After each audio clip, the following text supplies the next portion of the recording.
Good morning students, class 9 कैसे हैं आप सब। I hope you all are well. आप सब ठीक होंगे। तो आज हमारी जो क्लास है वो ग्रामर के टॉपिक पे है, व्याकरण का टॉपिक और अनुस्वार एवं अनुनासिक। इससे पिछले वीडियो में हमने इसका फर्स्ट पार्ट पढ़ा था अनुस्वार, और आज हम उसका सेकेंड पार्ट लेने जा रहे हैं अनुनासिक। तो आज हम जानेंगे अनुनासिक के विषय में, अनुनासिक के बारे में आज हम पढ़ेंगे। जिन स्वरों के उच्चारण में, स्वर तो आप जानते ही हैं, ए आ ई उ ये सब क्या है, स्वर होते हैं। जिन स्वरों के उच्चारण में मुख के साथ साथ नासिका की भी सहायता लेनी पड़ती है। मतलब जिन स्वरों का उच्चारण करते समय, मतलब बोलते समय जब हम उनका उच्चारण करते हैं तो वायु मुख और नासिका यानी नाक के द्वारा, दोनों के द्वारा जब निकलती है, यानी मुख के साथ साथ नासिका की भी सहायता लेनी पड़ती है। अर्थात जिन स्वरों का उच्चारण मुख और नासिका दोनों से किया जाता है वे अनुनासिक कहलाते हैं। यानी कि जिन स्वरों का उच्चारण करते समय हमारे जब हम उच्चारण करते हैं तो वायु जो है मुख और नासिका दोनों के द्वारा बाहर निकलती है, तो क्या होता है, वे स्वर क्या कहलाते हैं, अनुनासिक कहलाते हैं। इनका चिन्ह चंद्र बिंदु है। इनका चिन्ह क्या है, हम इसका जब लिपि चिन्ह जो है प्रयोग में लेते हैं तो वो कौन सा होता है, चंद्र बिंदु प्रयोग में लिया जाता है।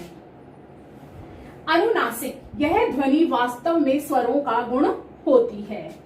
अ आ उ तथा री स्वर वाले शब्दों में अनुनासिक लगता है। यानी कि इस तरह के जो शब्द होते हैं उनमें ऊपर जो है शिरोरेखा पर अनुनासिक का चिन्ह लगता है। जैसे कुआं, चांद, अंधेरा आदि, इन सभी शब्दों में अनुनासिक लगाया गया है। जैसे आ, कुआं, यहाँ पर अ की मात्रा है इसकी, चांद, अंधेरा आदि जो है इनमें क्या है, ऊंट लिखते हैं हम, जैसे इन सभी शब्दों में अनुनासिक लगाया गया है।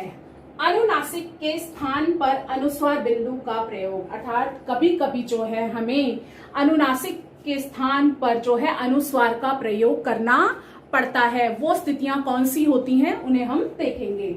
जिन स्वरों में शिरोरेखा के ऊपर, शिरोरेखा क्या होती है, जैसे जो शब्द हमने लिखा उसके ऊपर हमने एक लाइन खींची, वो क्या कहलाती है, शिरोरेखा कहलाती है। शिरोरेखा के ऊपर मात्रा वाले चिन्ह जब आ जाते हैं तो वहां अनुनासिक के लिए जगह की कमी के कारण अनुस्वार बिंदु लगाया जाता है। यानी कि जब हम कोई शब्द लिखते हैं और उस शब्द पे कोई मात्रा होती है, आना वहां पर अनुनासिक चाहिए, लेकिन मात्रा लगने के कारण और जगह की कमी होने के कारण वहां हम क्या करते हैं, अनुस्वार का प्रयोग करते हैं। जैसे नहीं, यहाँ पर क्या है, अनुनासिक का प्रयोग होना चाहिए, लेकिन मात्रा लगने के कारण क्या है, हमें यहाँ पर सिर्फ अनुस्वार का ही प्रयोग हमने किया है और हमें अनुस्वार का ही प्रयोग करना चाहिए। जैसे मैं, इस पर अनुनासिक लगना चाहिए, लेकिन मात्रा के कारण हम इस पे क्या है, अनुस्वार का प्रयोग कर रहे हैं। गोंद, गोंद, इन सभी शब्दों में जैसा कि हम देख रहे हैं कि शिरोरेखा के ऊपर मात्रा चिन्ह लगे हुए हैं। शिरोरेखा यानी कि ये जो रेखा है इसके ऊपर जो है मात्रा लगी हुई है। यहाँ पर भी ई की मात्रा है, यहाँ पर आई की मात्रा है, यहाँ पर ओ की मात्रा है। देख रहे हैं कि शिरोरेखा के ऊपर मात्रा चिन्ह लगे हुए हैं। जैसे नहीं में क्या है, ई की मात्रा लगी हुई है, मैं में ए की मात्रा लगी हुई है, तथा गोंद में ओ की मात्रा का चिन्ह है। इसलिए हमें जो है मात्रा चिन्ह के होते हुए, यानी जहां पर मात्रा का चिन्ह लगा हुआ है वहां पर अनुनासिक के स्थान पर अनुस्वार का प्रयोग करना पड़ता है।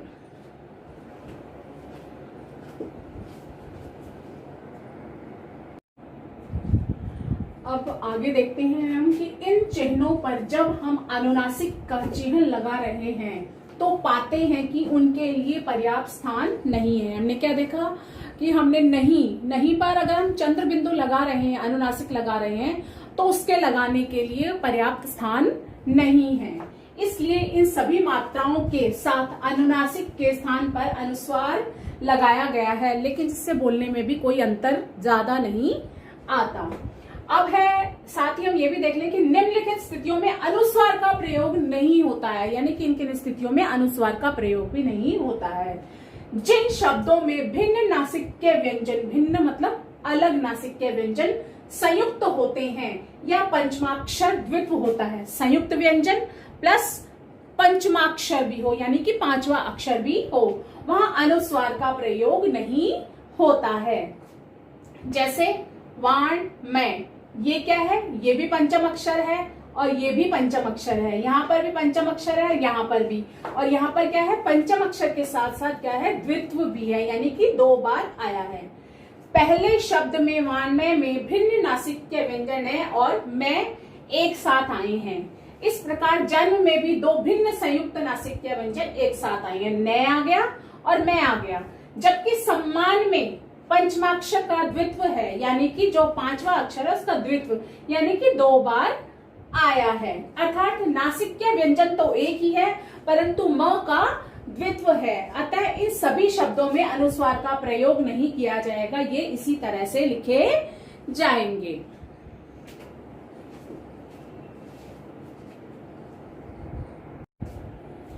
अब इसका जो है अंतिम बिंदु हम देखते हैं। यदि पंचम वर्ण य व ह से पूर्व आता है, पंचम वर्ण मतलब 5वां वर्ण किसी भी वर्ग का, तो उसका अनुस्वार रूप नहीं होगा। जैसे पुण्य, समन्वय, तुम्हें आदि। पंचम वर्ण क्या है, इसमें न, और इसमें क्या है न, इसमें क्या है म, ये सब क्या है पंचम वर्ण।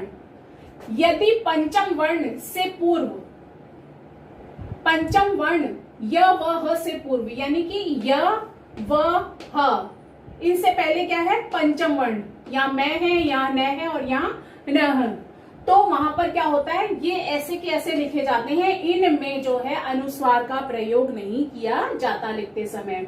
अतः इन सभी शब्दों में पंचमाक्षर ण, न तथा म के पश्चात य व तथा ह का प्रयोग हुआ है, इसलिए यहाँ अनुस्वार का प्रयोग नहीं किया गया।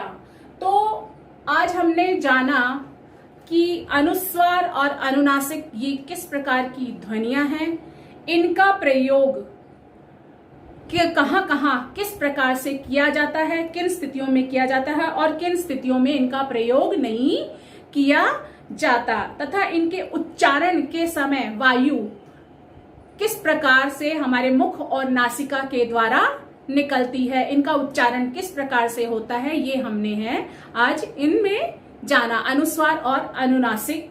धन्यवाद।